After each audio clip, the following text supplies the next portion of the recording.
আচ্ছা দেখেন স্ক্রিন শেয়ারের অপশন কই আছে?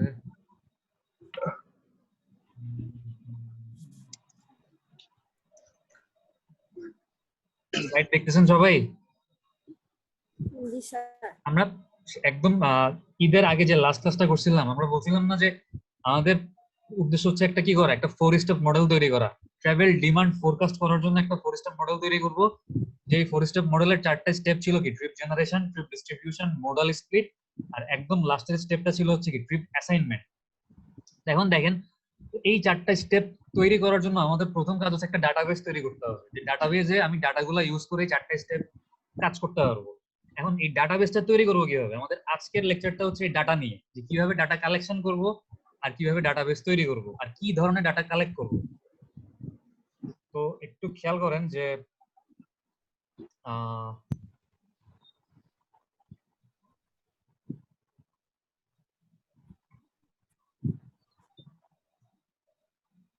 একটা পিডিএফ দেখতেছেন না এখন, এই যে চ্যাপ্টার 6 লেখা পিডিএফ দেখতেছেন সবাই? জি স্যার। আচ্ছা তাহলে দেখতেছেন আশা করি। দেখেন আমাদের এই চ্যাপ্টার 6 হচ্ছে, আমরা তো চ্যাপ্টার 5 এ দেখলাম কি যে আমরা ট্রাভেল ডিমান্ড ফোরকাস্ট করব। তার জন্য আমরা 4টা স্টেপ দেখলাম, যে trip generation, trip distribution, modal split, trip assignment. আর এই 4টে স্টেপের জন্য আমাদের লাগবে কি ডাটা। তো চ্যাপ্টার 6 হচ্ছে কিভাবে ডাটা কালেক্ট করতে হয়, ডাটা কালেকশনের উপর। তো দেখেন একটু যে যদি দেখি the 4-stage modeling, an important tool for forecasting future demand and performance of a transportation system, was developed for evaluating large-scale infrastructure projects. Therefore, the 4-stage modeling is less suitable for the management and control of existing software. আচ্ছা sir পিডিএফটা চলে গেছে sir. পিডিএফটা চলে গেছে, পিডিএফটা আসতেছে, একটু হ্যাং করছে মনে হয় আমার ল্যাপটপ, একটু দাঁড়ান। আচ্ছা আসছে না এখন পিডিএফটা আবার? জি স্যার। আচ্ছা দেখেন এই যে 4 স্টেজে মডেলিং করতেছি আমি, যে 4 স্টেপ মডেলিং বা 4 স্টেজ মডেলিং যেটাই বলেন না কেন, এটা হচ্ছে ট্রাভেল ডিমান্ড ফোরকাস্ট করার জন্য সবচেয়ে বেশি ব্যবহৃত হয়। এবং যখন হচ্ছে ট্রাভেল ডিমান্ডটা কেন ফোরকাস্ট করবেন, যখন হচ্ছে আপনি লার্জ স্কেলে কোনো ইনফ্রাস্ট্রাকচার প্রজেক্ট তৈরি করবেন। মনে করেন যে কুমিল্লা শহরে শাসনগাছে একটা ফ্লাইওভার তৈরি হবে, এটা হচ্ছে একটা লার্জ স্কেল ইনফ্রাস্ট্রাকচার। এরকম একটা লার্জ স্কেলে কোনো একটা কিছু তৈরি করার আগে আপনাকে যেটা করতে হবে, ট্রাভেল ডিমান্ড ফোরকাস্ট করতে হবে। তো ফোরকাস্ট করতে হলে আপনার হাতে একটা অপশন আছে, সেটা হচ্ছে কি এই 4 স্টেজ মডেলিং বা 4 স্টেপ মডেলিং। আপনি এই মডেলিং এর মাধ্যমে দেখতে পারবেন যে আপনার 2030 সাল বা 2035 সাল যেই সময়টাতে গিয়ে এই ফ্লাইওভারটা তৈরি শেষ হবে, ওই সময়টাতে আসলে কি পরিমাণ ট্রাভেল ডিমান্ড হইতে পারে। তো বড় ধরনের স্কেলে বা কোনো ধরনের বড় সড়ো ইনফ্রাস্ট্রাকচার তৈরি করতে গেলে আমাদেরকে হচ্ছে এই 4 স্টেপ মডেলিং এর হেল্প নিতে হবে। এটা হচ্ছে মেইন জিনিস। আচ্ছা দেখেন তারপর therefore the 4 stage modeling is less suitable for the management and control of existing software. আচ্ছা এই কথাটার মানে দেখেন যে এই যে বারবার বলতেছি যে 4 স্টেজ মডেলিং করতে হবে কোনো ট্রাভেল ডিমান্ড ফোরকাস্ট করতে হইলে, তো 4 স্টেপ মডেলিং তো সহজ বিষয় না। এখানে হচ্ছে 4টা জিনিস করতে হয়। একটা হচ্ছে ট্রিপ জেনারেশন, তারপর কি ট্রিপ ডিস্ট্রিবিউশন, তারপর হচ্ছে মডাল স্প্লিট, তারপর হচ্ছে কি ট্রিপ অ্যাসাইনমেন্ট। এই 4টা স্টেপ তো অনেক বড় বড় কাজ, অনেক সময় সাপেক্ষ। এত সময় নিয়ে কাজ না করে আমি যদি কোনো একটা সফটওয়্যার ইউজ করতে পারতাম, যে সফটওয়্যারে কিছু ডাটা ইনপুট দিলে আউটপুট হিসেবে সফটওয়্যার আমাকে হচ্ছে ফিউচারের ট্রাভেল ডিমান্ড ফোরকাস্ট করতো, তাহলে আমার জন্য ব্যাপারটা ইজি হইতো না? বিভিন্ন ধরনের সফটওয়্যার আছে না, অ্যাবাকাস, যারা স্ট্রাকচার নিয়ে থিসিস করতেছেন বা করবেন, অ্যাবাকাসের নাম শুনছেন। আবার যারা হচ্ছে আপনারা 4-1 এ একটা ল্যাব করছিলেন, structural analysis and design lab, এই টাইপস ইউজ করছেন না? জি স্যার। তো স্যার অ্যাবাকাসে আমরা করব স্যার, আপনারা আমি করবেন আর আমজাদ স্যার। অ্যাবাকাস কি করবেন, অ্যাবাকাসে দেখবেন যে ওই বিম বা কলাম হচ্ছে মডেলিং করবেন, মডেলিং করে লোড দিবেন, লোড দিয়ে দেখবেন যে কত লোডে হচ্ছে এই মানে স্ট্রাকচারাল মেম্বারগুলো ফেল করতেছে। আপনারা কিন্তু এই অ্যাবাকাস ইউজ করে মডেলিংই করবেন, দেখবেন মানিক স্যার হচ্ছে মডেলিংই করাবে আপনাদেরকে। তো প্রবলেম হচ্ছে ট্রান্সপোর্টে এই 4 স্টেজ মডেলিং এ আমি কোনো সফটওয়্যার ইউজ করে সফটওয়্যারের ডাটাগুলো ইনপুট দিলে আউটপুট হিসেবে যদি দেখতে পারতাম, তাহলে তো আমার এত কষ্ট করা লাগতো না, অনেক ইজিলি কাজটা করতে পারতাম। কেন করতেছি না? কারণ হচ্ছে দেখেন এই যে সফটওয়্যার গুলো আছে, এই সফটওয়্যার গুলো হচ্ছে আপনার অল্প কিছু ডাটা নিয়ে হয়তো কাজ করলে মানে আমার কাজটা সাকসেসফুল হইতো। বাট আমি যখন এই 4 স্টেজ মডেলিং করতেছি, অল্প কিছু ডাটা নিয়ে কাজ করলে মানে এক্স্যাক্টলি বা অ্যাকুরেট রেজাল্ট আসে না। আমাকে যেটা করতে হয় 1 বছর 2 বছর 3 বছর এরকম অনেক লম্বা টাইম বা লম্বা ডিউরেশনের ডাটা নিয়ে কাজ করা লাগে। ঠিক আছে, দেখেন এখানে বলা আছে যে data requirement is very high and may take years for the data collection, data analysis and model development. তার মানে হচ্ছে আপনার বছরের পর বছর লাগবে কি ডাটা কালেকশন করতে, মডেল ডেভেলপমেন্ট করতে, ডাটা অ্যানালাইসিস করতে। তো যেহেতু এখানে অনেক মানে লং টাইম ধরে ডাটা দরকার, তো এখানে আসলে ওরকম কোনো সফটওয়্যার ইউজ করে আপনি কাজ করতে পারবেন না। কথা কি বোঝা গেছে? আর কেউ কি জয়েন করছে? দাঁড়ান, না 9 জনই, আর তো কেউ মনে হয় না জয়েন করছে। ওকে, প্রবলেম হচ্ছে কেউ জয়েন করলে আবার অ্যাকসেপ্ট করা লাগে। আচ্ছা, আমরা বলতে থাকি। দেখেন আপনারা আজকে রাফি আসে নাই। এত সমস্যা নেই, এই ভিডিওটা দিয়ে দিব, যারা মিস করতেছে ওদেরকে বললেন এই ভিডিওটা মানে দেখার জন্য, তাইলেই হবে। আচ্ছা স্যার অ্যাটেন্ডেন্স নিয়ে তো কোনো সমস্যা নেই স্যার। ও অ্যাটেন্ডেন্স নিয়ে একটা বিশাল সমস্যা আছে, সেটা হচ্ছে যদি কারো অ্যাটেন্ডেন্স 70% এর কম থাকে, মানে 70% থাকা লাগবে, তাইলে হচ্ছে আপনি ওই যে লকডাউন শেষ হলে যখন ক্লাস শুরু হবে তখন হচ্ছে 1 মাস ক্লাস করে পরীক্ষা দিতে পারবেন। আর যদি কারো অ্যাটেন্ডেন্স বেশি কম থাকে তাহলে সেই ক্ষেত্রে তার পরীক্ষা দেওয়া সম্ভব না, তার হচ্ছে এই সেমিস্টার রিপিট হয়ে যাবে। তাহলে আমি সাকিব স্যার একটাই ক্লাসই করছি স্যার, আর একটাও তো করিনি। ক্লাস তো বেশি হয় নাই, বড় জোর 3-4টা ক্লাস হয়েছে, এখন থেকে রেগুলার ক্লাস করেন তাইলেই তো হইলো। স্যার সাকিব স্যার অনেকগুলো এখন থেকে রেগুলার ক্লাস করেন, এখন থেকে কারেন্ট রেগুলার। থাকে না, তখন কি হবে স্যার? বুঝি নাই কি হবে। স্যার অনেক সময় তো কারেন্ট থাকে না স্যার, এই যে কারেন্ট না তুফান। থাকলে মনে করেন যে প্রত্যেকদিন তো এরকম হবে না, নিশ্চয়ই হয়তো একদিন বা 2 দিন এরকম হবে। জি স্যার। আবার ক্লাস করার মাঝখানে যদি মানে আপনি যেমন আজকে আপনার সাথে আমি কথা বলছি, আমি কিন্তু জানি আপনি ক্লাস করতেছেন, বাই চান্স আপনার কারেন্ট চলে গেলে একদিনও তো কনসিডার করা যাবে, ওটা সমস্যা না। আচ্ছা, আমরা সামনে আগে দেখেন যে in addition meticulous planning and systematic approach are needed for accurate data collection and processing. তার মানে হচ্ছে ডাটা কালেকশন আপনি মানে হঠাৎ করে ভাবলাম যে আমার কাছে ডাটা দরকার, ডাটা কালেকশন শুরু করে দিলাম, এইভাবে কাজ করলে আসলে হবে না। ডাটা কালেকশন করার আগে আমাকে কি করতে হবে? প্রপারলি প্ল্যানিং করতে হবে যে কিভাবে আমি ডাটাটা কালেকশন করতে পারি এক্স্যাক্টলি এবং অ্যাকুরেটলি, এবং ডাটাগুলো কালেকশন করার পরে আমি কোন মেথডে ডাটাগুলো অ্যানালাইসিস করব, এই জিনিসটা আগে থেকে আমাকে ঠিক করতে হবে। এতক্ষণ যা বলছি বুঝছেন? জি স্যার, মোটামুটি স্যার। দরকার হলে আবার বলবো আবার কি বলছেন, এতক্ষণ খুব তাড়াতাড়ি বলছি। স্যার পুরোটা স্যার একটা সংক্ষেপে স্যার বললে স্যার ভালো হবে। আচ্ছা, মেইন জিনিস যেটা সেটা হচ্ছে এই যে আমাদের 4 স্টেপ মডেলিং, যেটা হচ্ছে আমরা গতকালকে দেখছিলাম, trip generation, trip distribution, model split, trip assignment. এই যে গতকাল যদি স্লাইডটা দেখি তাহলে হয়তো একটু মনে পড়বে আবার আপনাদের। দেখেন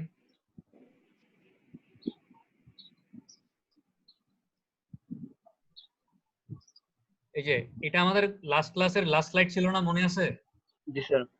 তো এখানে যে 4 স্টেজ মডেলিং ছিল, trip generation, trip distribution, model split, trip assignment, এই 4টা স্টেপ বা এই 4 স্টেপ মডেলিং আমরা কেন করি? আমরা এই কাজটা করি যখন হচ্ছে আমাদের লার্জ স্কেলে বা বড় ধরনের কোনো ইনফ্রাস্ট্রাকচার প্রজেক্টের কাজে হাত দিব আমরা, তখন হচ্ছে আমরা এই 4 স্টেজ মডেলিং করে দেখি যে আমাদের ফিউচার ইয়ারে কি পরিমাণ ট্রাভেল ডিমান্ড আসতে পারে। ঠিক আছে, এটা হচ্ছে মেইন জিনিস। এখন কথা হচ্ছে এই 4 স্টেজ মডেলিং করতে গেলে আমাদের প্রথমে যেটা লাগবে সেটা হচ্ছে ডাটা লাগবে। আমাদেরকে হচ্ছে একদম মানে বাস্তব ডাটা লাগবে, যে ডাটাগুলো ইউজ করে আমরা এই কাজটা করব। এখন ডাটা যদি লাগে তাহলে আমাদের কি করতে হবে? ডাটা কালেকশন করতে হবে। তো ডাটা কালেকশন কোনো নরমাল জিনিস না, ডাটা কালেকশন হচ্ছে এমন একটা প্রসিডিউর যেটা হচ্ছে 1 বছর 2 বছর 3 বছরও লাগতে পারে, মানে অনেক লম্বা ডিউরেশন নিয়ে আমি ডাটা কালেকশন করতে পারি চাইলে, এবং আমাকে করতে হবে অনেক লম্বা সময় নিয়ে, অনেক ডাটা লাগবে আমাদের এই মডেলিং করতে হইলে। এবং এই ডাটা কালেকশনের জন্য আগে থেকে কি একদম প্রপারলি প্ল্যান করে আমাদেরকে মাঠে নামতে হবে। ঠিক আছে, এই হচ্ছে মেইন কথা। আচ্ছা, আশা করি বুঝতে পারছেন।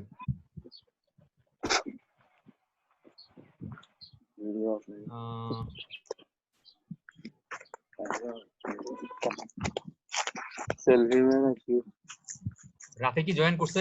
রাতের গলা পাইতেছি মনে হয়, কেন জয়েন করলো? শহীদ কথা বলতে। আচ্ছা, পিডিএফটা কি এখন আবার দেখতেছেন? আর না বলতেছি না তো, আর উল্টা পাল্টা কথা বলতেছি না স্যার, আমি কথা বলতেছি না। দেখেন আপনারা যদি ঝগড়া করেন সমস্যা নাই, মানে ক্লাসের টাইম কিন্তু চাইলে মানে 9 ঘন্টা পর্যন্ত ক্লাস নিতে পারবো, আগের মতো আর 45 মিনিট পরে অটোমেটিক ক্লাস বন্ধ স্যার হয়ে যাবে। তো ঝগড়া করে লাভ নেই। তাড়াতাড়ি ক্লাস শেষ করতে চাইলে ঝগড়া করেন না, চুপচাপ ক্লাস করুন, অসুবিধা নেই। জি স্যার। দেখেন এখন আমাদের আজকে this chapter covers three important aspects of data collection, namely survey design, household data collection and data analysis.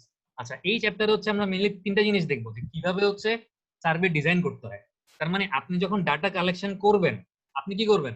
আপনি হচ্ছে মানুষজনের বাসায় যাবেন, মানুষজনের বাসায় গিয়ে তাদেরকে একটা কোয়েশ্চেন ধরাই দিবেন।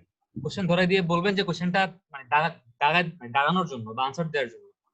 এই যে একটা কোয়েশ্চেন আপনি ধরাই দিবেন, একটা সার্ভে ফর্ম ধরাই দিবেন, এই ফর্মটা আপনাকে ফার্স্টে কি করতে হবে? ডিজাইন করতে হবে। এবং এটা অনেক ইম্পর্টেন্ট একটা কাজ। কেন একটা ইম্পর্টেন্ট কাজ?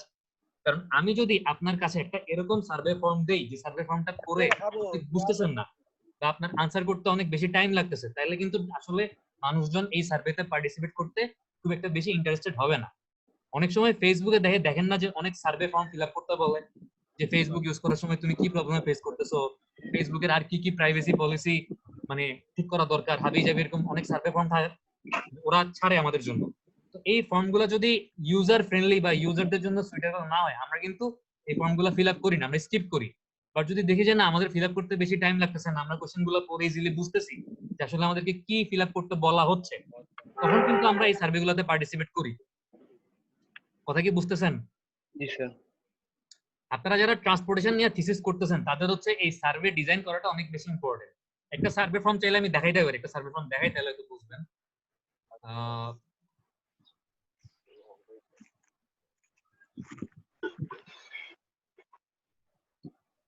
কই আছে দাঁড়ান একটু দেখি।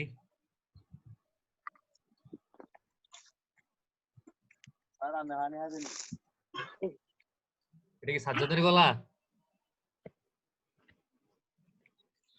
জি স্যার, সাজ্জাদ বলছি স্যার। ওইটা সাবজেক্ট তো নাই স্যার। সাজ্জাদ তো এখানে দেখা যাইতেছে না। আচ্ছা, সমস্যা নেই, সমস্যা নেই। স্যার শহীদের পিছন থেকে স্যার কথা আসে স্যার। হ্যাঁ, শহীদের এখানে অনেক ছোট বাচ্চা কাচ্চা আছে মনে হয়, আমাদের কথা আসতেছে। আচ্ছা, একটা ওয়ার্ড ফাইল দেখতেছেন? জি স্যার। এইটা হচ্ছে একটা সার্ভে ফর্ম, ঠিক আছে? এটা হচ্ছে আপনাদের 4-2 তে যারা ছিল ওরা হচ্ছে জি স্যার। ওইটা স্যার বড় বাইরে থেকে দেখছিলাম তো, ওটা স্যার পূরণ করছিলাম স্যার আমরা। আপনারা পূরণ করছিলেন তো। এইটা হচ্ছে কি, এটা হচ্ছে লঞ্চে ট্রাভেল করার সময় সেফটি আর সিকিউরিটি বা লেভেল অফ সার্ভিস নিয়ে ওরা হচ্ছে একটা সার্ভে ফর্ম বানাইছিল। বাট আমরা যখন 4 স্টেপ মডেলিং করব, আমাদের সার্ভে ফর্মটা এরকম হবে। সার্ভে ফর্মটা হবে কি, হাউস হোল্ড সার্ভে ফর্ম। মানে হচ্ছে আপনি মানুষের বাসায় গিয়ে জিজ্ঞেস করবেন, ভাই আপনার বাসায় ফ্যামিলি মেম্বার কয়জন, কয়জন স্কুলে যায়, কয়জন অফিসে যায়, কয়জন ইউনিভার্সিটিতে যায়, ইনকাম কত। তো ওই ধরনের সার্ভে ফর্ম আমার কাছে এখন নাই, ওই জন্য আমি দেখাইতে পারতেছি না। যেটা আছে এটা দেখাইলাম। আপনারা যদি অনলাইনে সার্চ দেন তাহলে হাউস হোল্ড সার্ভে কিভাবে করতে হয় ওইটা ফর্ম আপনারা পাবেন। তো এই সার্ভে ফর্ম ডিজাইন করার একটা ইম্পর্টেন্ট জিনিস, ঠিক আছে? এটাই হচ্ছে এতক্ষণ বললাম। আচ্ছা, এখন দেখেন যে এরপরে প্রথমে তাহলে আমাদের এই চ্যাপ্টারে প্রথম যেটা দেখবো সেটা হচ্ছে কিভাবে সার্ভে ডিজাইন বা সার্ভে ফর্ম ডিজাইন করতে হয়। এই যে সার্ভে ডিজাইন বা সার্ভে ফর্মের ডিজাইন, তারপর হচ্ছে হাউস হোল্ড ডাটা কালেকশন, মানুষের বাসায় গিয়ে আপনি কিভাবে ডাটা কালেক্ট করবেন, এটা হচ্ছে একটা মানে দেখার জিনিস বা একটা শেখার জিনিস যে কিভাবে হাউস হোল্ড ডাটা কালেক্ট করতে হবে। আর লাস্টের স্টেপটা হচ্ছে কি ডাটা অ্যানালাইসিস, কিভাবে ডাটাগুলো আসলে অ্যানালাইসিস করতে হবে। বোঝা গেছে? এই তিনটা জিনিস হচ্ছে আমাদের এই চ্যাপ্টারের মূল ফোকাস, যে survey design, household data collection, আর একদম লাস্ট হচ্ছে ডাটা অ্যানালাইসিস। আর একদম ফাইনালি হচ্ছে আমরা এই চ্যাপ্টারে যে কি দেখবো, যে brief discussion of other important service as is also presented. তার মানে হচ্ছে আরো কিছু সার্ভে, মানে এখানে তো আমরা মেইনলি ফোকাস করতেছি কিসের উপরে, হাউস হোল্ড সার্ভে বা হাউস হোল্ড ডাটা কালেকশনের উপরে। বাট আরো কয়েক ধরনের সার্ভে করা হয় ডাটা কালেকশন করার সময়, ওই ধরনের সার্ভে গুলো আমরা একদম লাস্টে গিয়ে কিছুটা ব্রিফলি দেখার চেষ্টা করব। বোঝা গেছে কি করতেছি এই চ্যাপ্টারে? জি স্যার। আচ্ছা, এখন দেখেন survey design. Designing the data collection survey for the transportation project is not easy. যেটাকে বললাম যে এই সার্ভে ফর্ম ডিজাইন করাটা খুব একটা সহজ কাজ না। It requires considerable experience, skill and sound understanding of the study area. তার মানে আপনি যখন কোনো একটা জায়গায় সার্ভে করার জন্য একটা সার্ভে ফর্ম ডিজাইন করবেন, ওই জায়গার অবস্থা বা ওই জায়গা মানে জায়গাটা আসলে কি রকম, ওই জায়গায় কোন ধরনের মানুষ থাকে, জায়গাটা কি কাজে ব্যবহার হচ্ছে, ওটা কি রেসিডেন্সিয়াল এরিয়া নাকি কমার্শিয়াল এরিয়া, এই ব্যাপারগুলো সম্পর্কে আপনার প্রপার আইডিয়া থাকা লাগবে। It is also important to know the purpose of the study and details of the modeling approaches, since data requirement is influenced by this. আচ্ছা, মানে আপনার পারপজ অফ দি স্টাডি, আপনি কেন সার্ভেটা করতেছেন এই জিনিসটা আপনার জানা লাগবে সার্ভে ফর্ম ডিজাইন করার জন্য। আপনি যদি 4 স্টেপ মডেলিং এর জন্য সার্ভে ফর্ম ডিজাইন করেন তাহলে আপনি বুঝতেছেন কি ডাটাগুলো হচ্ছে কি হাউস হোল্ডের ডাটা লাগবে। আপনি মানুষের বাসায় গিয়ে হাউস হোল্ড ডাটা নেবেন যে তোমার বাসায় কয়জন থাকে, তোমার কয়টা গাড়ি আছে, কয়টা বাড়ি আছে, তুমি মাসে কত টাকা ইনকাম করো, তোমার বাসায় কয়জন মানে আর্ন করে এরকম মেম্বার আছে, এই জিনিসগুলো আপনি সার্ভে করবেন। তো আপনার ফর্মটা হবে ওরকম। বাট আপনার যদি পারপজ হয় আপনি লঞ্চের সেফটি আর সিকিউরিটি বা লেভেল অফ সিকিউরিটি সার্ভে করবেন, তাহলে আপনার ফর্মটা কেমন হবে? একটু আগে যে ফর্মটা দেখালাম ফর্মটা এরকম হবে। তার মানে পারপাজের উপর বেস করে আপনার ফর্মের ডিজাইন চেঞ্জ হবে। আচ্ছা, further many practical consideration like availability of time and money also has a strong bearing on the survey design. আচ্ছা, সার্ভে করার সময় আপনার কিছু টাকা পয়সারও দরকার হইতে পারে, কারণ আপনি একলা তো সবার বাসায় গিয়ে গিয়ে ডাটা কালেকশন করতে পারবেন না, আপনাকে কিছু মানুষ হায়ার করতে হবে যাদেরকে ইউজ করে আপনি ডাটাগুলো কালেকশন করবেন। তো আপনার কাছে কি পরিমাণ তাদেরকে দেওয়ার মতো টাকা আছে? আপনার কাছে যদি অনেক টাকা থাকে তাহলে আপনি একসাথে অনেক মানুষকে হায়ার করতে পারবেন, একসাথে অনেক মানুষকে বিভিন্ন জায়গায় পাঠায় আপনি কম সময়ে অনেক বেশি ডাটা কালেক্ট করতে পারবেন। আপনার যদি মানে মানি কম থাকে বা আপনার কাছে যদি ফাইন্যান্সিয়াল ক্যাপাবিলিটি কম থাকে তাহলে আপনি ওই কাজটা করতে পারবেন না। আপনি কম মানুষ হায়ার করতে পারবেন, আপনার ডাটা কালেকশন করতে টাইম বেশি লাগবে। আচ্ছা, এরপর দেখেন যে in this section we will discuss the basic information required from a data collection, defining the study area, dividing the area into zones and transport network characteristics. তার মানে এই সার্ভে ডিজাইনে আমরা দেখব যে আসলে একটা সার্ভে করার পরে ওইখান থেকে আমরা কি কি ডাটা আসলে পাইতে পারি বা আমাদের এক্সপেকটেশন কি যে আমরা কোন ধরনের ডাটা পাবো, এবং ওই সার্ভে ফর্মের মধ্যে আপনি যে জায়গাটাতে সার্ভে করতেছেন ওই জায়গাটাকে কিভাবে আপনি ডিফাইন করবেন। ওই জায়গার কিছু প্রপার্টি আপনাকে ডিফাইন করতে হবে, জায়গার পপুলেশন কেমন, জায়গায় কি কি ইনফ্রাস্ট্রাকচার ফ্যাসিলিটি আছে, রেল লাইন আছে নাকি, বাস স্টপ আছে নাকি, মানুষজন কিভাবে ট্রাভেল করে, মানে এই জিনিসগুলো আপনাকে এখানে ডিফাইন করতে হবে। তারপর হচ্ছে dividing the study area into Jones, আপনি যে জায়গাটাতে সার্ভে করতেছেন ওই জায়গাটাকে আপনাকে অনেকগুলো স্টাডি জোনে ভাগ করতে হবে। মনে আছে লাস্ট ক্লাসে আমরা দেখছিলাম না যে কুমিল্লা শহরটাকে অনেকগুলো জোনে ভাগ করছিলাম, 5টা জোনে, zone 1, zone 2, zone 3, zone 4, zone 5, মনে আছে? জি স্যার। এভাবে কিভাবে জোনে ভাগ করতে হয় এটাও আমাদেরকে দেখতে হবে। আর লাস্ট হচ্ছে কি ট্রান্সপোর্ট নেটওয়ার্ক ক্যারেক্টারিস্টিক্স, মানে হচ্ছে এই বিভিন্ন জোনে এক জোন থেকে আরেক জোনে ট্রান্সপোর্টেশন নেটওয়ার্ক গুলা কেমন, রেল লাইন আছে নাকি, বাসের রুট আছে নাকি, এই জিনিসগুলো হচ্ছে আমরা দেখবো এই সার্ভে ডিজাইনের মধ্যে, বা মানে আমাদেরকে দেখতে হবে সার্ভে ডিজাইনের মধ্যে। তো সার্ভে ডিজাইন আসলে কি কি করব বুঝতে পারছেন? কি কি করব বলেন তো? ফার্স্টে হচ্ছে আমরা আশা করতেছি যে সার্ভে ডিজাইন ফর্ম থেকে কমপ্লিট হওয়ার পরে আমরা এখান থেকে বেসিক কিছু ইনফরমেশন পাবো। ঠিক আছে, এই যে দেখেন আমরা এখান থেকে কিছু বেসিক ইনফরমেশন পাবো ওই ডাটাগুলো থেকে। বেসিক ইনফরমেশন গুলো কি কি আমরা এখনই দেখবো। প্লাস হচ্ছে কি ডিফাইনিং দ্য স্টাডি এরিয়া, আমরা আশা করতেছি যে ওই সার্ভে ফর্ম থেকে স্টাডি এরিয়া সম্পর্কে ধারণা পাওয়া যাবে। তারপর আমরা আশা করতেছি যে ওই সার্ভে ফর্ম বা সার্ভেটা করার সময় স্টাডি এরিয়াটাকে আপনি অনেকগুলো জোনে ভাগ করবেন। একদম লাস্টে হচ্ছে কি আশা করতেছি যে ট্রান্সপোর্ট নেটওয়ার্ক ক্যারেক্টারিস্টিক্স, আপনি হচ্ছে ওই এলাকার ট্রান্সপোর্ট নেটওয়ার্ক ক্যারেক্টারিস্টিক্স সম্পর্কে ধারণা পাবেন। বোঝা গেছে? আচ্ছা, এরপর দেখেন যে এই যে বেসিক ইনফরমেশন বললাম যে সার্ভে করার পর আপনি কিছু বেসিক ইনফরমেশন পাবেন, কোন কোন বেসিক ইনফরমেশন গুলো আপনি আশা করতেছেন যে পাবেন। প্রথমটা দেখেন সেটা হচ্ছে কি সোশিও ইকোনমিক ডাটা। ঠিক আছে, information regarding the socio economic characteristics of the study area, তার মানে হচ্ছে ওই জায়গায় যে মানুষগুলো থাকে তাদের income, vehicle ownership, family size etcetera. তার মানে হচ্ছে একটা বাসায় আপনি যখন সার্ভে করতে যাবেন ওই বাসায় মানুষজনের ইনকাম লেভেল কেমন, প্লাস হচ্ছে তাদের বাসায় তাদের কি ভেহিকেল মানে প্রাইভেট কার আছে নাকি নাই, ফ্যামিলি সাইজ, ফ্যামিলিতে মেম্বার কয়জন, এই জিনিসগুলা আপনি, অথবা এডুকেশনাল ব্যাকগ্রাউন্ড কিরকম, যে কয়জন মানুষ হচ্ছে শিক্ষিত, কয়জন অশিক্ষিত, তারপর হচ্ছে আপনার আর কি আছে, ডেইলি কয়টা ট্রিপ জেনারেট করে, কয়জন ডেইলি বাসা থেকে বিভিন্ন জায়গায় ট্রাভেল করে, এই ইনফরমেশন গুলো হচ্ছে কি আপনার এই সোশিও ইকোনমিক ডাটার মধ্যে আসবে। ঠিক আছে, this information is essential in building trip generation and model speed model. তার মানে এই যে সোশিও ইকোনমিক ডাটা, এই ডাটাগুলো আপনার ওই 4 স্টেপ মডেলিং এর কোন জায়গায় কাজে আসবে? আমাদের প্রথম স্টেপটা কি ছিল? Trip generation. সেকেন্ড স্টেপটা কি ছিল? Trip distribution. থার্ড স্টেপটা কি ছিল? Model split. আর 4 নাম্বার স্টেপটা কি ছিল? Trip assignment.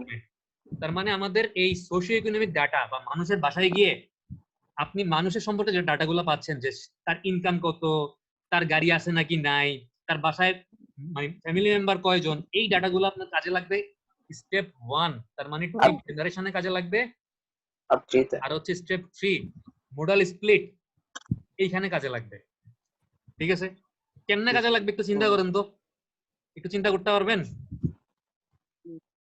দেখেন, আপনি যখন একটা মানুষের, মনে করেন আমি শহীদকে বাসায় গেলাম, শহীদের বাসায় গিয়ে আমি জিজ্ঞেস করলাম যে শহীদ তোমার ইনকাম কত?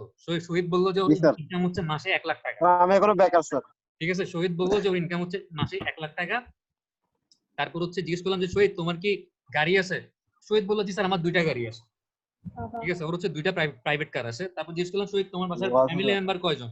শহীদ বললো স্যার আমার বাসায় ফ্যামিলি মেম্বার হচ্ছে 3 জন, আমি, আমার আব্বু আম্মু আর আমার ছোট ভাই, আমরা মানে 4 জন আছি এখন আপাতত ফ্যামিলিতে।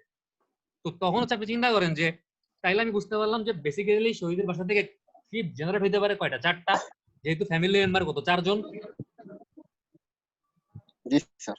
তার মানে এই ট্রিপ জেনারেশন 1 নাম্বার স্টেপে হচ্ছে আমার এই শহীদের বাসার ফ্যামিলি সাইজ, এইটা কাজে লাগলো। তারপর দেখেন, আমি শহীদকে জিজ্ঞেস করছিলাম যে শহীদ তোমার মানে গাড়ি আছে নাকি, ভেহিকেল ওনারশিপ? শহীদ বলছে ওর 2টা গাড়ি আছে। তার মানে আমি বুঝতে পারলাম যে শহীদের বাসায় যেহেতু 2টা গাড়ি আছে, শহীদের আব্বু আম্মু হয়তো একটা গাড়ি ইউজ করবে অফিসে যাওয়ার সময়, শহীদের ছোট ভাই একটা গাড়ি হয়তো ইউজ করবে স্কুলে যাওয়ার সময়, আর শহীদ হয়তো বাসে ঝুলে ঝুলে অফিসে যাবে, কষ্ট করবে একটু নিজে। তার মানে এই যে 3 নাম্বার স্টেপ, এই 3 নাম্বার স্টেপ মডাল স্প্লিট, এখানে আমি বুঝতে পারলাম যে এই 4টা ট্রাভেল যে হবে শহীদের বাসা থেকে, এই 4টা ট্রাভেলে মানে কোন ট্রাভেলটা কোন মোডে হবে এটাও আমি গেস করতে পারলাম। যে 2টা ট্রাভেল হবে হয়তো মানে গাড়ি ইউজ করে, আর 2টা ট্রাভেল হবে হয়তো শহীদ পাবলিক বাস ইউজ করে আরেকটা ট্রাভেল করবে। মানে আমি বুঝতে পারলাম যে কোন মোডে ট্রাভেল হবে। তো এই সোশিও ইকোনমিক ডাটাগুলো হচ্ছে আমাদের কোন স্টেপে কাজে লাগতেছে? ট্রিপ জেনারেশন আর মডাল স্পিড, এই 2টা স্টেপে কাজে লাগতেছে। ঠিক আছে? জি স্যার। আচ্ছা, এবার দেখেন ট্রাভেল সার্ভে। আচ্ছা, origin destination travel survey at household and traffic data from cordon line and screen line define later. আচ্ছা দেখেন, আপনি এই মানুষের বাসায় গিয়ে যখন ডাটা কালেকশন করবেন, মনে করেন প্রথমে কি করতেছেন, সোশিও ইকোনমিক ডাটা নিচ্ছেন। আমি শহীদের বাসায় গিয়ে প্রথমে জিজ্ঞেস করলাম যে শহীদ তোমার ফ্যামিলি মেম্বার কত, তোমার গাড়ি আছে নাকি নাই, তোমার ইনকাম কত, এগুলো হচ্ছে কি শহীদের সোশিও ইকোনমিক ডাটা। এরপর আমি যেটা করব, শহীদকে জিজ্ঞেস করব ওর ট্রাভেল সার্ভে সম্পর্কে। ঠিক আছে, সেকেন্ড আমার টার্গেট কি? ট্রাভেল সার্ভে করা। আমি শহীদকে জিজ্ঞেস করবো শহীদ তুমি সকালবেলা কোত্থেকে কই যাও? শহীদ বলবে যে স্যার আমার বাসা হচ্ছে কক্সবাজার সদরে, আমি কক্সবাজার সদর থেকে হচ্ছে রোহিঙ্গা ক্যাম্পে যাই, আমার অফিস হচ্ছে রোহিঙ্গা ক্যাম্পে। তার মানে শহীদের ট্রাভেলের অরিজিন কোনটা? কক্সবাজার সদর। আর ডেস্টিনেশন কোনটা? Destination Rohingya camp. Rohingya camp. তাহলে আমি ওর ট্রাভেলের অরিজিন আর ডেস্টিনেশন স্যার সম্পর্কে ওইটা জানতে বলে পারলাম। স্যার, ওরা বড় করে বলবে স্যার, রোহিঙ্গার কথা বলতে স্যার। ওরা সবাই রোহিঙ্গা। ঠিক আছে, আপনি হচ্ছেন নরমাল মানুষ, টেনশন করার কোনো কারণ নেই। ঠিক আছে। আর আচ্ছা, বুঝাতে চাইছে তুই রোহিঙ্গা সবাই নরমাল মানুষ আর কি, আর উল্টোটা বুঝাইছে আর কি। আচ্ছা দেখেন, ট্রাভেল সার্ভেতে আচ্ছা। তাহলে আমরা কি করলাম? ফার্স্ট হচ্ছে অরিজিন ডেস্টিনেশন ট্রাভেল সার্ভে করলাম at household and traffic data from cordon line and screen line. আচ্ছা, কর্ডন লাইন আর স্ক্রিন লাইন কি জিনিস? দেখেন, কর্ডন লাইন হচ্ছে মনে করেন এটা হচ্ছে আমাদের একটা স্টাডি এরিয়া। ঠিক আছে, একটা দেখতেছেন না একটা ছবি, এখন একটা ছবি দেখতেছেন না সবাই? স্যার জি স্যার। এই যে স্টাডি এরিয়াটার বাউন্ডারি কোনটা? এটা আমাদের স্টাডি এরিয়ার বাউন্ডারি না? এই যে বাউন্ডারি, এই বাউন্ডারিটাকে বলা হচ্ছে কর্ডন লাইন অথবা এক্সটার্নাল কর্ডন লাইন। কি বলে মনে থাকবে? Cordon line. এই পুরা বাউন্ডারিটাকে বলা হচ্ছে কর্ডন লাইন অথবা এক্সটার্নাল কর্ডন লাইন। ও আচ্ছা, আরেকটা ইন্টারনাল ভিতরে। হ্যাঁ, এটাকে বলা হচ্ছে এক্সটার্নাল কর্ডন লাইন অথবা কর্ডন লাইন।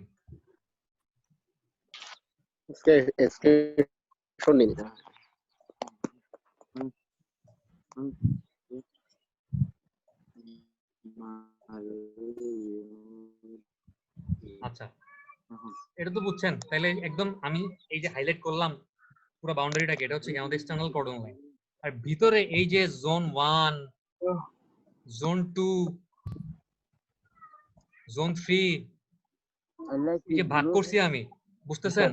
জি স্যার এই যে ভাগ করছি, এই যে লাইনগুলো দিয়ে ভাগ করছি, এই যে এই লাইনটা জোন 6 ভাগ হইছে কোন লাইনটা দিয়ে? এই লাইনটা দিয়ে ভাগ হইছে।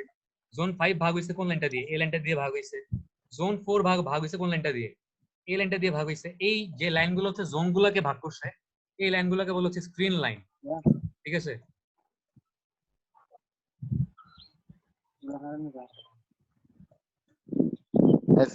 Screen line. হ্যাঁ, বুঝতে পারছেন? জি স্যার। তাহলে মোটামুটি কর্ডন লাইন আর স্ক্রিন লাইন সম্পর্কে ধারণা পাওয়া গেছে। জি স্যার। আচ্ছা, এখন আপনি যখন অরিজিন মানে আমরা কি দেখলাম যে সার্ভে করার সময় প্রথম স্টেপটা কি ছিল? হাউস হোল্ড মানে সোশিও ইকোনমিক ডাটা কালেকশন করতে হবে, যে শহীদের ইনকাম, শহীদের ফ্যামিলি সাইজ, এগুলো নিয়ে আমি ওকে জিজ্ঞেস করব। তারপরেরটা কি ছিল? ট্রাভেল সার্ভে বা অরিজিন ডেস্টিনেশন সার্ভে, যে শহীদ সকালবেলা কোত্থেকে কই যায় এটা আমি ওকে জিজ্ঞেস করতেছি। তো মনে করেন শহীদের বাসা হচ্ছে এই 7 নাম্বার জোনে। ঠিক আছে?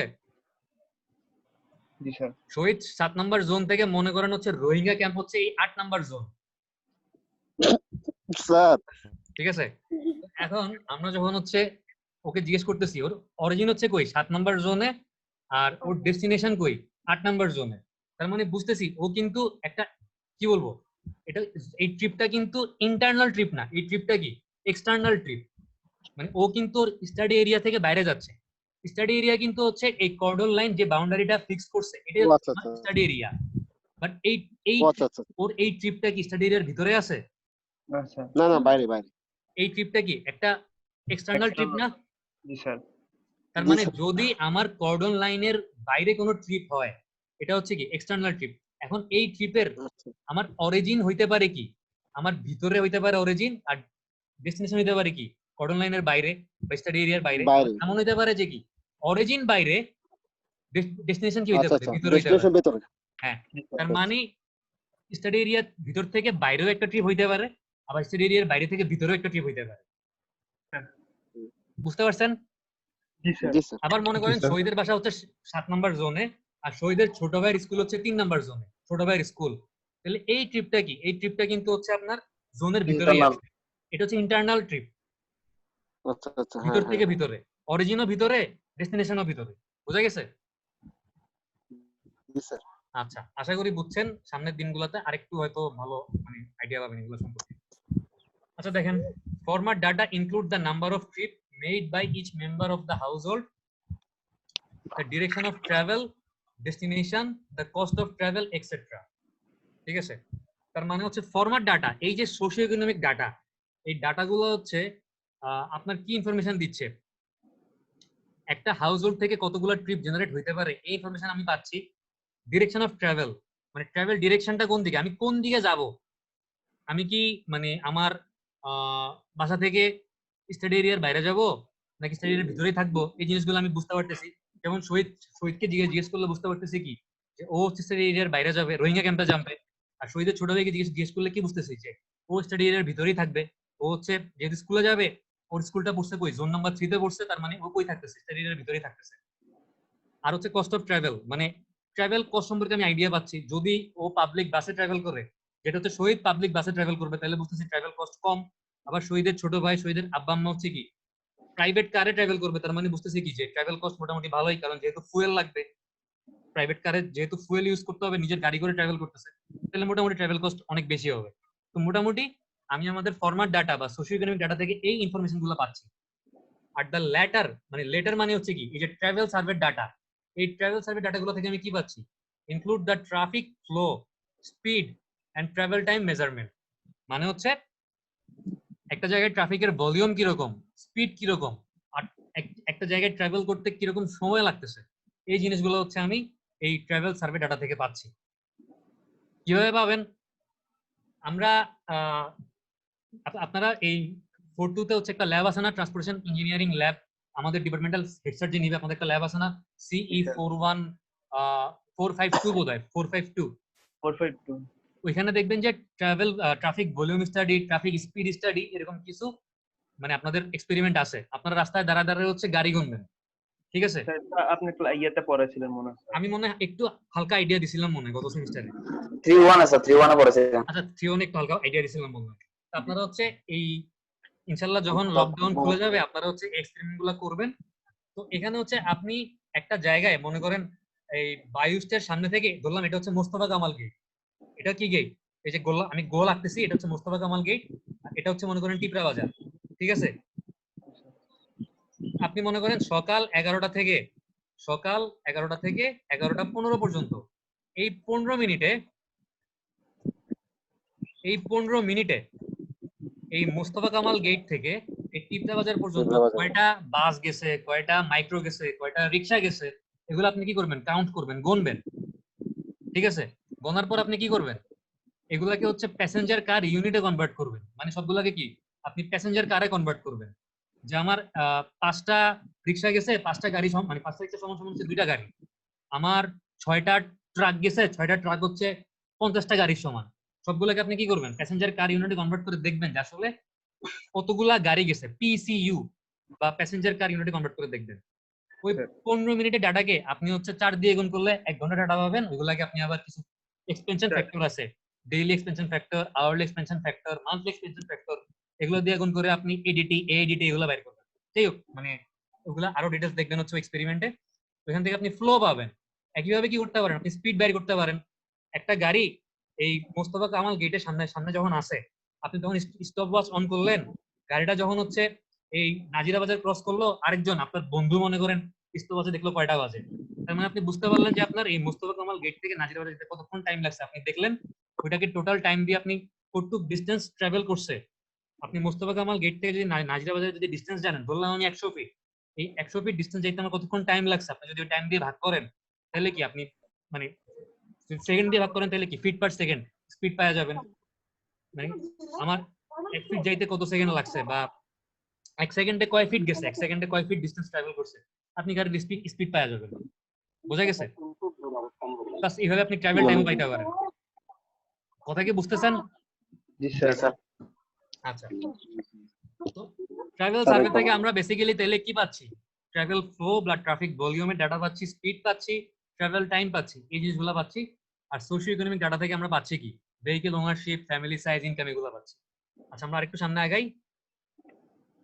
ল্যান্ড ইউজ ইনভেন্টরি, তার মানে আপনি যে জায়গায় ট্রাভেল করতে বা যে জায়গায় আপনি ডাটা নিচ্ছেন বা সার্ভে করতেছেন, ওই জায়গাটা কি কাজে ব্যবহার করা হচ্ছে, বা ওই জায়গায় আসলে কি পরিমাণ রেসিডেন্সিয়াল বাড়িঘরের ডেনসিটি আছে, বা কি পরিমাণ ঘনবসতিপূর্ণ জায়গা, এটা আপনাকে দেখতে হবে। যে দেখেন, this includes data on the housing density at residential zone, মানে কতটুকু কিলোমিটার জায়গার মধ্যে বা কতটুকু স্কোয়ার ফিটের মধ্যে কয়টা বাড়ি আছে, বা কি পরিমাণ, মানে কি বলবো আমি, ওই যে আমরা ঘনবসতিপূর্ণ বলি না, বাংলাদেশ ঘনবসতিপূর্ণ জায়গা, তো এরকম কতটুকু জায়গার মধ্যে কতগুলো বিল্ডিং আছে, কি পরিমাণ ডেনসিটি আছে, এটা আমাদেরকে দেখতে হবে। প্লাস দেখতে হবে যে establishment and commercial and industrial zone, আপনার কমার্শিয়াল যদি যে জায়গায় আমরা সার্ভে করতেছি ওই জায়গাটা যদি রেসিডেন্সিয়াল জোন না হয়, কমার্শিয়াল অথবা ইন্ডাস্ট্রিয়াল জোন হয়, তাহলে ওই জায়গায় কি পরিমাণ ইনফ্রাস্ট্রাকচার এস্টাবলিশমেন্ট আছে, আমাদেরকে এই ল্যান্ড ইউজ ইনভেন্টরি এই স্টেপটাতে হচ্ছে ওই জিনিসগুলো দেখতে হবে।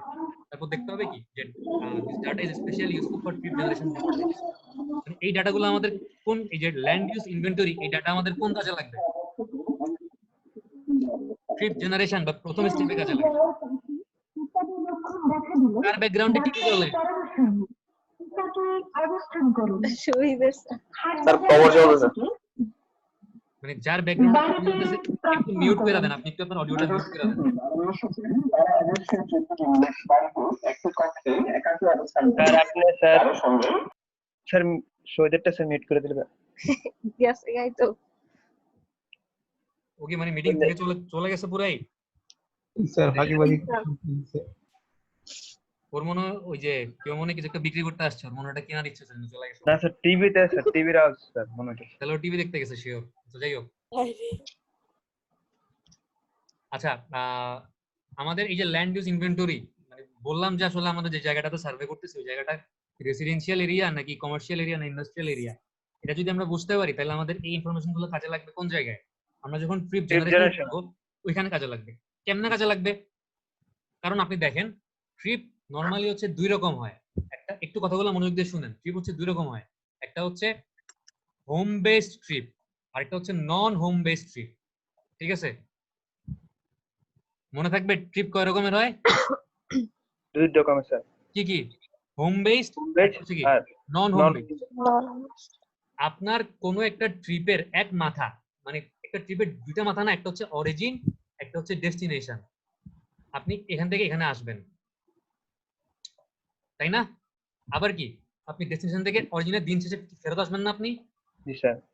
আপনার একটা ট্রিপের কোনো একটা মাথা যদি আপনার বাসা হয়, যে কোনো একটা মাথা, সেটা হইতে পারে অরিজিন, হইতে পারে ডেস্টিনেশন, যে কোনো একটা মাথা যদি আপনার বাসা হয়, তাহলে ওই ট্রিপটাকে আমরা বলি হচ্ছে কি হোম বেস ট্রিপ। আর যদি আপনার ট্রিপের অরিজিন বা ডেস্টিনেশন কোনোটাই আপনার বাসা না হয়, মনে করেন আপনি আছেন হচ্ছে অফিসে আছেন, আপনি দুপুরবেলা লাঞ্চ করার জন্য একটা রেস্টুরেন্টে খাইতে গেলেন, মনে করেন বায়ুস থেকে আমরা হচ্ছে জিহানে খাইতে গেলাম, এটা হচ্ছে বায়ুস, এটা হচ্ছে মনে করেন জিহান, তাইলে হচ্ছে আমার এই ট্রিপের অরিজিনও অথবা ডেস্টিনেশন কোনোটাই কিন্তু আমার বাসা না, ঠিক আছে? তাহলে এটা একটা কি, এটা একটা Non-home নন based. হোম বেস ট্রিপ, বোঝা গেছে? আচ্ছা তার মানে যখন আমি এই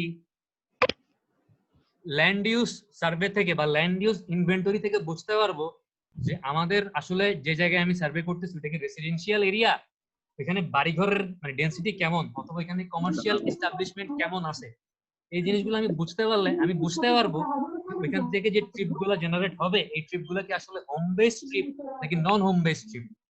বুঝতে পারছেন? জি স্যার। আচ্ছা, এইবার হচ্ছে নেটওয়ার্ক ডাটা। তার মানে হচ্ছে this include data on the transport network and existing inventory. Transport network data include road network, traffic signal, junction. The service inventory include data on public and private transport network. This particular are useful for the model calibration, especially for the assignment model.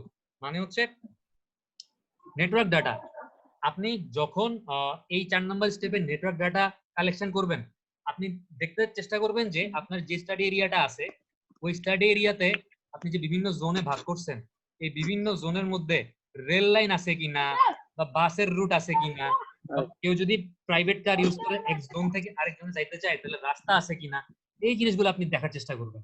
এবং এই information গুলো আপনার কাজে লাগবে কোন জায়গায় গিয়ে, একদম 4 নম্বর স্টেপ বা ট্রাফিক অ্যাসাইনমেন্ট, ওই 4 নম্বর স্টেপে গিয়ে আপনার কাজে লাগবে।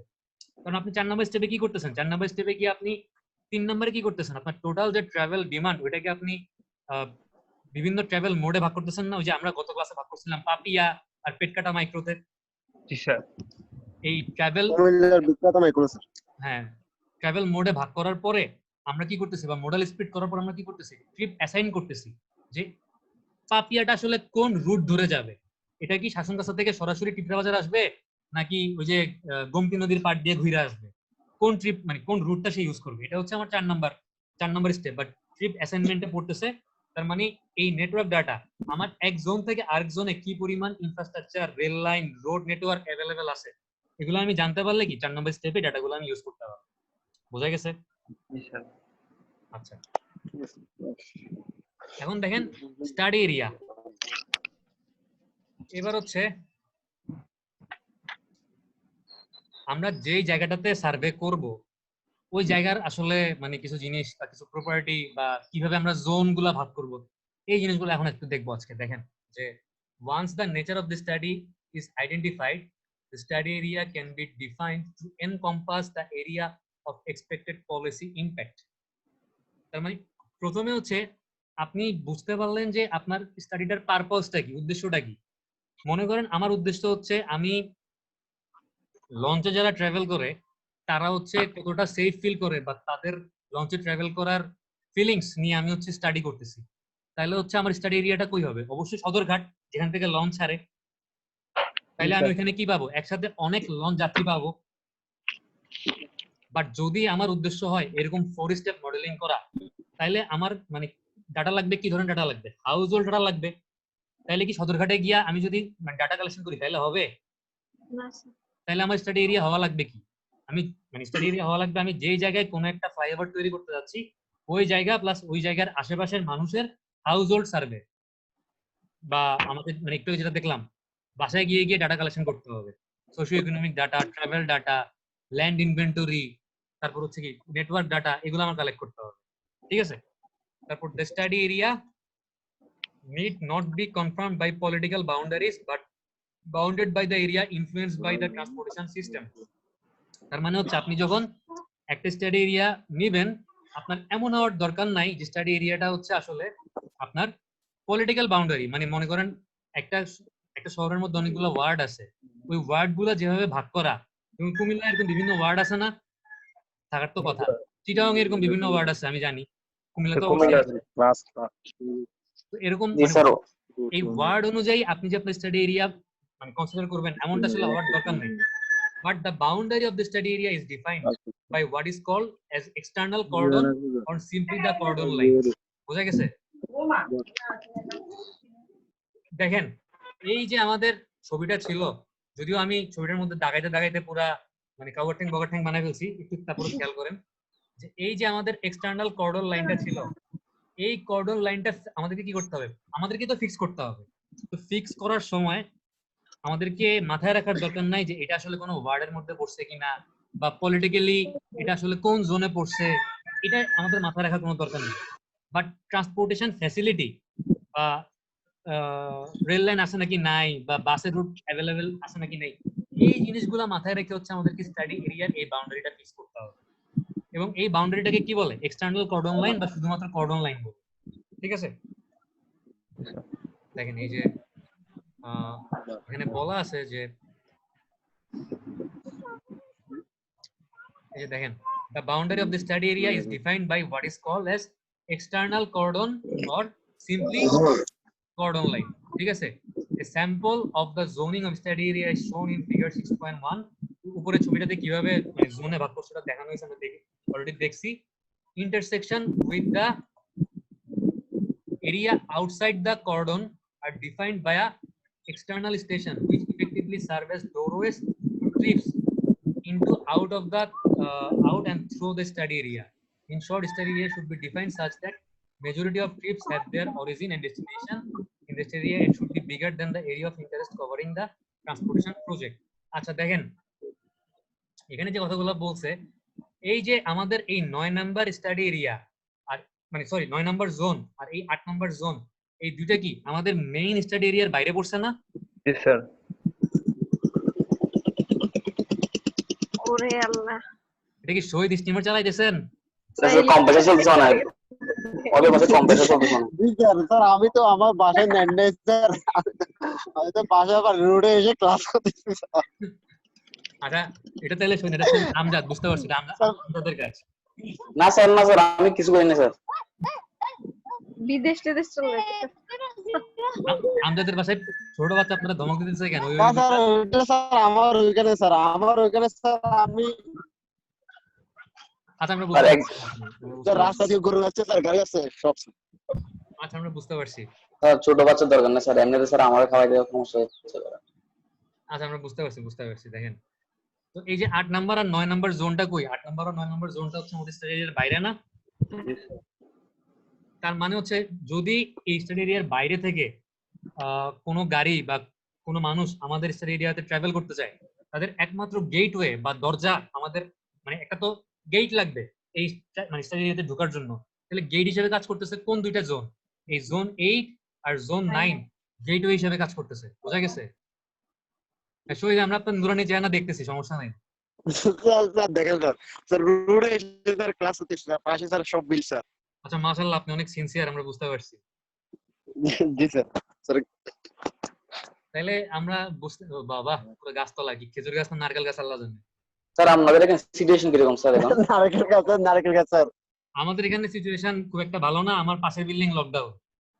স্যার আমার এখানে স্যার আমাদের বাড়িতে স্যার আমার বাবা একটা মারা গেছে স্যার ঈদের দিন করোনা অবশ্যই, কালকে স্যার 2 জন পাইছে এলাকাতে। স্যার আপনি বের হন না স্যার, আপনি না থাকলে আমাদের অনেক আশা বসে আছে স্যার আপনাকে নিয়ে স্যার। আমি বাইরে হইলে সমস্যা না, আমি মারা গেলে কিছু হবে না, আপনি বাইরে হইলেন। আপনি মানে বাইরে হইলে পট্টু পুরো মানে এতিম হয়ে যাবে। আপনি হচ্ছেন আপনাদের সিয়ান না এখন? জি স্যার। জি স্যার। হচ্ছে মানে আপনি বাইরে হইলে কক্সবাজারের সমস্যা আছে অনেক মনে হয়, তো বাইরে হইলেন আর কি। যাই হোক দেখেন আমরা কই ছিলাম, আমরা ছিলাম হচ্ছে এই জোন নাম্বার 8 আর জোন নাম্বার 9 হচ্ছে আমাদের স্টাডি এরিয়ার বাইরে। তো আমরা বুঝতে পারলাম যে আমাদের স্টাডি এরিয়াতে ঢুকতে হইলে কি জোন নাম্বার 8 আর জোন নাম্বার 9 কি হিসেবে কাজ করতেছে, আমাদেরকে গেটওয়ে বা বাইরে থেকে স্টাডি এরিয়াতে ঢোকার একমাত্র রাস্তা হিসেবে কাজ করতেছে জোন 8 আর জোন 9। এখন এই যে জোনে ভাগ করব, জোনে ভাগ করার সময় একটু খেয়াল করেন এই যে টোটাল 8টা জোন আছে এখানে, এই 8টা জোনের মধ্যে বেশিরভাগ জোনই কই পড়ছে আমাদের এক্সটার্নাল কর্ডন লাইন বা কর্ডন লাইনের ভিতরে পড়ছে না, বা স্টাডি এরিয়ার বাউন্ডারির ভিতরে পড়ছে না? জি স্যার, মাত্র 2টা তো বাইরে। হ্যাঁ, তো তাহলে জোনগুলা 58। ভাগ করার সময় বা জোনগুলা নেওয়ার সময় এটা খেয়াল রাখতে হবে যেন বেশিরভাগ জোন আমাদের স্টাডি এরিয়ার ভিতরে থাকে, যেন বাইরে না থাকে। ঠিক আছে, এটা হচ্ছে প্রথম কাজ। এবং আরেকটা জিনিস খেয়াল করতে হবে যে দেখেন, মনে করেন এই যে ভিতরে আরেকটা ইন্টারনাল কর্ডন লাইন দেখতেছেন না কালো রঙের, জি স্যার। জি স্যার। আমাদের মেইন জায়গা হচ্ছে মনে করেন যে জায়গায় আমি ইনফ্রাস্ট্রাকচার তৈরি করব বা যে জায়গায় হচ্ছে আমি একটা ফ্লাইওভার তৈরি করব, ওই জায়গাটা মনে করেন হচ্ছে এই জোন 5 আর এই জোন 7, যেটা আমি মানে একদম লাল কালি দিয়ে ঢাকা দিছি, এটা ছিল জোন 7। এই জোন 7 এ পড়ছে মনে করেন আমাদের মেইন ফ্লাইওভারটা। কিন্তু আমি কিন্তু স্টাডি এরিয়া শুধুমাত্র জোন 5 আর জোন 7 এর মধ্যে লিমিটেড রাখিনি, আমি আশেপাশে আরো অনেকগুলো জোন কনসিডার করছি। তার মানে আপনার মেইন যে জায়গায় ইনফ্রাস্ট্রাকচার তৈরি হবে কেবলমাত্র ওই জায়গাটুকু কনসিডার না করে তার আশেপাশে আরো অনেকগুলো এরিয়া জোন হিসেবে কনসিডার করতে হবে। ঠিক আছে? স্যার কেন স্যার? কারণ হচ্ছে আপনার এই ফ্লাইওভার তো শুধুমাত্র শাসন কাছায় যারা আছে তারা ইউজ করবে না, এই ফ্লাইওভার তো কান্দির পাড়, পুলিশ লাইন, ধর্মপুর, আশেপাশের সবগুলো জোনের মানুষ ইউজ করবে না? জি স্যার। এই জন্য হচ্ছে আশেপাশের জোনগুলো কনসিডার করতে হবে। তার মানে দেখেন এখানে বলা আছে যে a sample of zoning of the study area is shown in figure 6.1. Interaction with the area outside the cordon are defined via external station number 8 and 9 ছিল কি আমাদের external station ছিল কি station 8 and 9 which effectively serve as the doorway to trips into, out of and through the study area.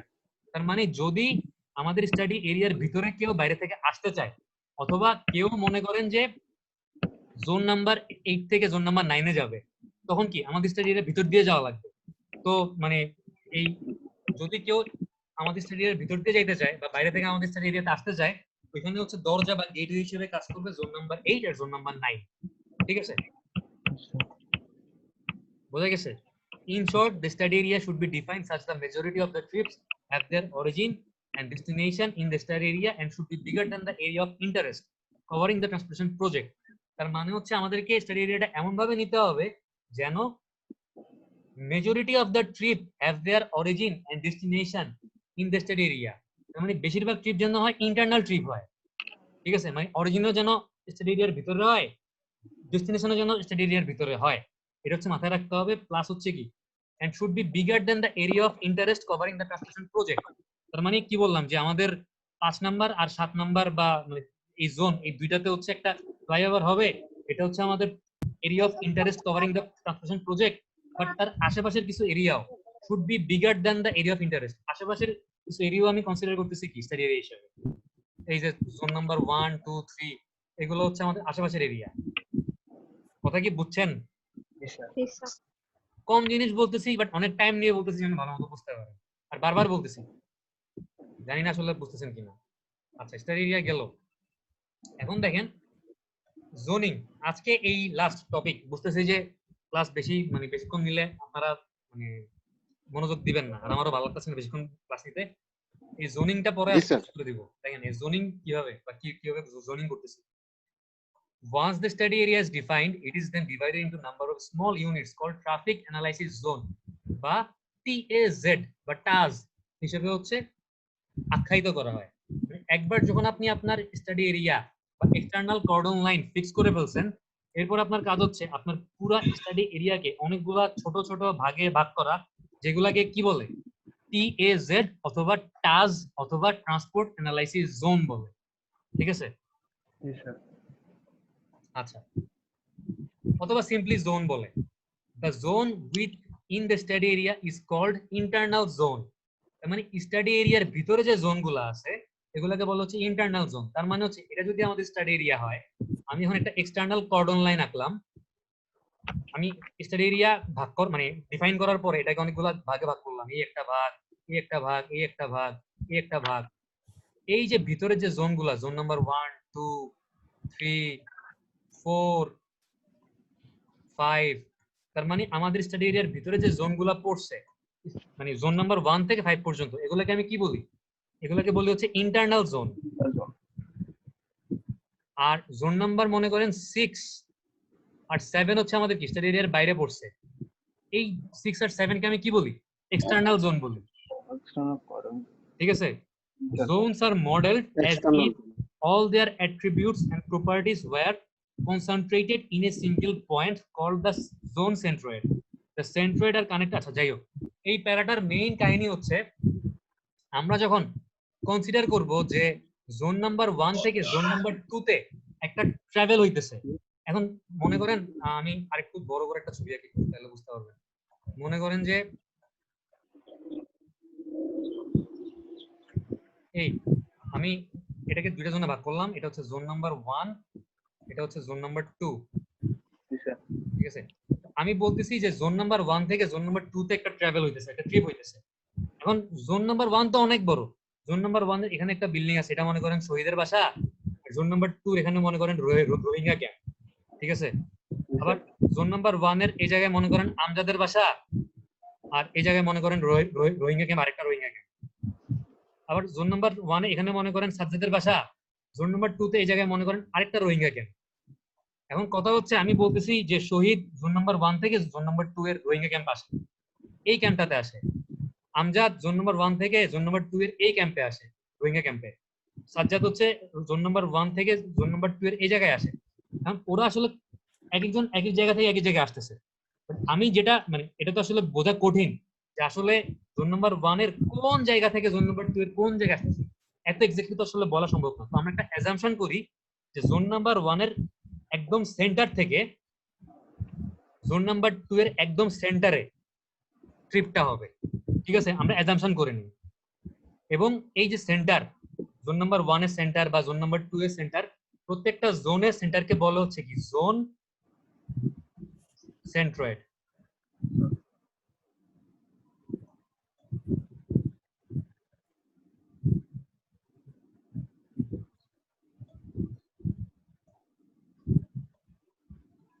বুঝতে পারছেন?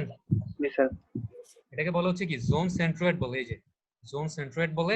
আমরা ধরে নিই যে জোন নাম্বার 1 থেকে যখন জোন নাম্বার 2 তে যে কোনো একটা জোন থেকে আরেকটা জোনে যখন একটা ট্রিপ হবে বা একটা ট্রিপ জেনারেট হবে, ওই ট্রিপটা হচ্ছে কি জোন নাম্বার 1 এর সেন্ট্রয়েড থেকে জোন নাম্বার 2 এর সেন্ট্রয়েডে জেনারেট হবে বা সেন্ট্রয়েডে মানে সংগঠিত হবে। বোঝা গেছে? আচ্ছা, এখন এই জোনে ভাগ করার সময় আপনি কিভাবে ভাগ করবেন, কিছু গাইডলাইন আছে। গাইডলাইন গুলা কি কি? Zone should match other administrative division, particularly census zone. মানে জোনগুলো এমন ভাবে ভাগ করার ট্রাই করবেন যেন হচ্ছে আপনার ওই স্টাডি এরিয়ার মধ্যে যদি অনেকগুলো ওয়ার্ড থাকে, ওই ওয়ার্ড অনুযায়ী ভাগ করলে আপনার সুবিধা হবে। মনে করেন যে আমার এটা ছিল স্টাডি এরিয়া, আমি জানি যে এখানে হচ্ছে 1 নম্বর ওয়ার্ড, 2 নম্বর ওয়ার্ড, 3 নম্বর ওয়ার্ড, 4 নম্বর ওয়ার্ড, 5 নম্বর ওয়ার্ড, ওয়ার্ডগুলো হচ্ছে এভাবে ভাগ করা আছে। তাহলে আমি ওইভাবে একইভাবে মানে ওই ওয়ার্ড অনুযায়ী জোনগুলোও নিব বা জোনে ভাগ করার চেষ্টা করব। 2 নম্বর হচ্ছে zone should have homogeneous characteristics, especially in land use, population, etc. তার মানে একটা জোনে যেন ক্যারেক্টারিস্টিক্সটা হয় হোমোজেনিয়াস। মানে জোন নাম্বার 1 এ যদি আমি রেসিডেন্সিয়াল জোন হিসেবে কনসিডার করি, ওখানে যেন কমার্শিয়াল ফিচার না আসে। ওই যে প্রথম মানে লাস্ট ক্লাসে বলছিলাম যে ইপিজেড আর কমার্শিয়াল মানে রেসিডেন্সিয়াল এরিয়া একসাথে থাকবে না। মনে করেন জোন নাম্বার 2 হচ্ছে কমার্শিয়াল এরিয়া, এটা হচ্ছে ইপিজেড। তার মানে আমি জানি যে এটা পুরোটাই কমার্শিয়াল এরিয়া। আর জোন নাম্বার 1 হচ্ছে রেসিডেন্সিয়াল এরিয়া, ধরলাম আমি কান্দির পার, তার মানে আমি জানি এটা পুরোটাই রেসিডেন্সিয়াল এরিয়া। তার মানে এদের প্রপার্টি হোমোজেনিয়াস হইতে হবে, হেটেরোজেনিয়াস হওয়া যাবে না। বোঝা গেছে? স্যার আবার একটু বলবেন স্যার তোমাদের স্যার। আচ্ছা, সেকেন্ড দেখেন, প্রথমটা তো বুঝতে পারছেন যে zone should match other administrative division, particularly census Jones. Census data মানে কি জানেন? সেন্সাস ডাটা মানে হচ্ছে কোন একটা শহরের সোশিও ইকোনমিক ডাটা যারা কালেকশন করে তাদেরকে বলা হয় সেন্সাস ডিপার্টমেন্ট। ঠিক আছে, তো আপনি চেষ্টা করবেন ওই সেন্সাস ডিপার্টমেন্ট যেভাবে হচ্ছে ভাগ করে ডাটাগুলো নিছে, মানে আপনি ট্রাফিক সার্ভে করার আগেই সরকার থেকে হচ্ছে এরকম পুরা শহরটাকে অনেকগুলা সেন্সাস জোনে ভাগ করে already socio economic data, population কেমন, ইনকাম কেমন, এই ডাটাগুলা কিন্তু অলরেডি সরকার থেকে নেওয়া হয়, বাইরের দেশগুলোতে নেওয়া হয়। আমেরিকাতে হচ্ছে এরকম মানে ইউএস সেন্সাস বিউরো সামথিং কিছু একটা আছে বোধহয়, তাদের দায়িত্ব হচ্ছে এই সেন্সাস ডাটাগুলো কালেক্ট করা। তো এই সেন্সাস ডিপার্টমেন্ট যেভাবে জোনে ভাগ করছে, আমরা চাইলে তাদেরটাও ফলো করতে পারি। তারা যেভাবে ভাগ করছে গুগল কপি পেস্ট করে ফেলতে হবে, তাদের মতো আমরাও জোনগুলো ভাগ করতে পারি, তাহলে আমাদের জন্য ইজি হয়। এটা হচ্ছে প্রথম স্টেপটাতে বলা হয়েছে। আর সেকেন্ড স্টেপে বলা হয়েছে যে zone should have homogeneous characteristics, specially in land use and population. মানে হচ্ছে জোন নাম্বার 1 2 আমি যখন ভাগ করতেছি তখন জোন নাম্বার 1 যেন কেবলমাত্র রেসিডেন্সিয়াল এরিয়াই থাকে, ঠিক আছে, যেন মানে আমাদের মতো সবার বাসাঘর থাকে, বাসাবাড়িই থাকে, যেন কোনো কমার্শিয়াল ফিচার বা মার্কেট বা ফ্যাক্টরি বা ইন্ডাস্ট্রি যেন জোন নাম্বার 1 এ চলে না আসে। মানে একটা জোনে একই সাথে রেসিডেন্সিয়াল প্লাস কমার্শিয়াল ফিচার বা হেটারোজিনিয়াস ফিচার থাকতে পারবে না, সেটা হইতে হবে হোমোজেনিয়াস। যদি জোনটা রেসিডেন্সিয়াল জোন হয় তাহলে ওটা কেবলমাত্র রেসিডেন্সিয়াল জোনই হবে, যদি জোনটা কমার্শিয়াল জোন হয় বা ইন্ডাস্ট্রিয়াল জোন হয় তাহলে ওটা কেবলমাত্র কমার্শিয়াল বা ইন্ডাস্ট্রিয়াল জোনই হবে। বোঝা গেছে? হোমোজেনিয়াস হইতে হবে। জি স্যার, বুঝছি স্যার। আচ্ছা, এরপর দেখেন যে জোন 3 নাম্বার জিনিসটা কি? 3 নাম্বার হচ্ছে zone boundaries should match cordon and screen line but should not match major roads. তার মানে আপনি যখন জোন গুলাকে ভাগ করতেছেন এরকম বিভিন্ন ভাগে, ভাগগুলো অবশ্যই এই যে স্ক্রিন লাইন, আপনি জোন গুলাকে জোনের যে বাউন্ডারি, এই যে 1 নম্বর জোনের যে বাউন্ডারি, 2 নম্বর জোনের যে বাউন্ডারি, এগুলো কেমন স্ক্রিন লাইন না এগুলা? জি তো স্যার, জোন গুলার বাউন্ডারি এমন হইতে হবে, 1 নম্বর জোনের বাউন্ডারি কোনটা? এটা না? 2 নম্বর জোনের বাউন্ডারি কোনটা? এটা না? আবার আমি যদি 3 নম্বর জোন বলি, 3 নম্বর জোনের বাউন্ডারি কোনটা? এই যে এখন আমি যে এটা আমার স্যার। কার্সরটা ঘোরাচ্ছি, আমাদের 3 নম্বর জোনের বাউন্ডারি কোনটা? এটা না? তো 3 নম্বর জোনের জি, স্যার। এই বাউন্ডারিটা 3 নম্বর জোনের জন্য যে এই যে স্ক্রিন লাইন, এই স্ক্রিন লাইনের সাথে ম্যাচ করছে না? জি স্যার, বাউন্ডারি গুলো এমন হইতে হবে যেন স্ক্রিন লাইনের সাথে বা কর্ডন লাইনের সাথে ম্যাচ করে, ঠিক আছে? এটা হচ্ছে 3 নম্বর পয়েন্ট। আর 4 নম্বর পয়েন্ট হচ্ছে zone should be as smaller in size as possible so that the error in aggregation caused by the assumption that all activities are concentrated at the zone center is minimum. তার মানে হচ্ছে এই জোনগুলা যত ছোট হবে তত ভালো। কেন? কারণ আপনি মনে করেন একটা বিশাল বড় স্টাডি এরিয়া নিলেন, এটা স্টাডি এরিয়া, এটাকে আপনি মনে করেন এভাবে ভাগ করলেন। আপনার যদি স্টাডি এরিয়া বড় হয় আপনি কিন্তু সকল অ্যাক্টিভিটি সেন্টার কে বা সেন্ট্রয়েড কে কনসিডার করে করতেছেন, ঠিক আছে? আপনি ধরতেছেন আপনার স্টাডি এরিয়াটা অনেক বড় কিন্তু কাজ হচ্ছে কই? এই সেন্টার থেকে সেন্টারে কাজ হচ্ছে, তাহলে এখানে কি এরর হওয়ার চান্স বেশি। একটা ট্রিপ মনে করেন হচ্ছে স্টাডি এরিয়ার এই জায়গা থেকে হচ্ছে মনে করেন এই জায়গাতে হচ্ছে, ওটা আমি ধরতেছি কি? ধরতেছি সেন্টার থেকে সেন্টারে হচ্ছে, ঠিক আছে? বুঝছি স্যার। কিন্তু আমার যদি স্টাডি এরিয়াটা ছোট হইতো, মনে করেন যে ছোট একটা ট্রিপ হচ্ছে এই জায়গা থেকে এই জায়গায়, কিন্তু আমি ধরতেছি কি সেন্টার থেকে সেন্টারে হচ্ছে, তাহলে ইরর বা ভুল হওয়ার চান্স কি এখানে বেশি নাকি এখানে বেশি বলেন তো? স্যার বড়টাতে বেশি স্যার। বড়টাতে বেশি, কারণ বড়টাতে কি আমার স্টাডি এরিয়াটা অনেক বড়, সেন্ট্রয়েড থেকে অনেক দূর থেকে অনেক দূরের ট্রিপ হচ্ছে, আমি ধরতেছি কই সেন্টার থেকে সেন্টারে হচ্ছে। আর যদি আমার স্টাডি এরিয়াটা ছোট হয়, সেন্টারের কাছাকাছি কোন একটা জায়গা থেকে ট্রিপ হচ্ছে এবং আমি ধরতেছি সেন্টার থেকে সেন্টারে হচ্ছে, আমার ভুল হওয়ার চান্সটা কম। তো এটা হচ্ছে আমার 4 নাম্বার পয়েন্ট, জোনে ভাগ করার জন্য মাথায় রাখতে হবে। বোঝা গেছে? আজকে তাইলে মনে হয় মোটামুটি 1 ঘন্টার মতো হয়ে গেছে, এতটুকু থাক। ইনশাআল্লাহ নেক্সট ক্লাসে আমরা এই নেটওয়ার্ক বা বাকি জিনিসগুলো দেখবো কিভাবে কি করতে হয়। আর ইনশাআল্লাহ 9টার সময় হচ্ছে প্রফেশনাল প্র্যাকটিস ক্লাস করবো আর কি। ওকে, তাহলে সবাই আচ্ছা অ্যাটেন্ডেন্স নিব, অ্যাটেন্ডেন্স কল করব, সবাই একটু থাকেন এখনো বাইরে।